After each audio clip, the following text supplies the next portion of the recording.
صرف ایک منٹ. سچا رہنما وہ نہیں ہے جو لوگوں پر اپنی مرضی مسلط کرے، بلکہ وہ ہے جو اپنے کردار سے دوسروں کے لیے راستہ ہموار کرے. اکثر لوگ یہ سمجھتے ہیں کہ قیادت کا مطلب صرف حکم چلانا اور دوسروں کو نیچا دکھانا ہے، مگر حقیقت اس کے بالکل برعکس ہے. ایک سچا لیڈر وہ ہے جو اپنے خاندان، اپنے محلے اور اپنے ادارے میں لوگوں کا ہاتھ تھام کر انہیں بلندی کی طرف لے کر چلے. ہمارے یہاں دیہاتوں میں جب کوئی بزرگ پورے گاؤں کو ساتھ لے کر چلتا ہے تو وہ طاقت سے نہیں، اپنی محبت اور دانائی سے سب کا دل جیتتا ہے. ایتھوپیا کے عظیم رہنما ہیل سلاسی کہا کرتے تھے کہ ذمہ داری کا بوجھ اٹھانا ہی اصل حکمرانی ہے.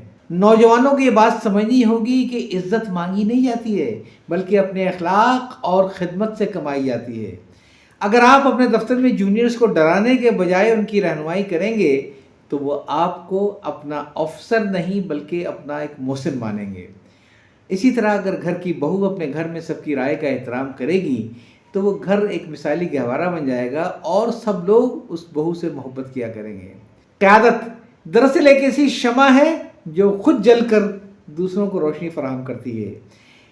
کمانڈ کرنے میں اور لیڈ کرنے میں وہی فرق ہے جو ایک آمر اور ایک باپ کے سایہ شفقت میں ہوتا ہے. آج کے دور میں ہمیں ایسے نوجوانوں کی ضرورت ہے جو اقتدار کے بھوکے نہ ہوں بلکہ خدمت کے جذبے سے سرشار ہوں. یاد رکھیں، جب آپ دوسروں کو عزت دیتے ہیں تو قدرت آپ کے مقام کو مزید بلند کر دیتی ہے. اصل طاقت دوسروں کو دبانے میں نہیں بلکہ گرے ہوئے لوگوں کو اپنے پاؤں پر کھڑا کرنے میں ہے.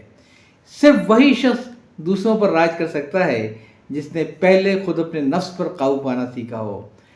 قیادت لوگوں کو کنٹرول کرنے کا نام نہیں ہے، ان کے اندر چھپی ہوئی صلاحیتوں کو جگانے کا ہنر ہے. یاد چاہتا ہوں. اللہ حافظ.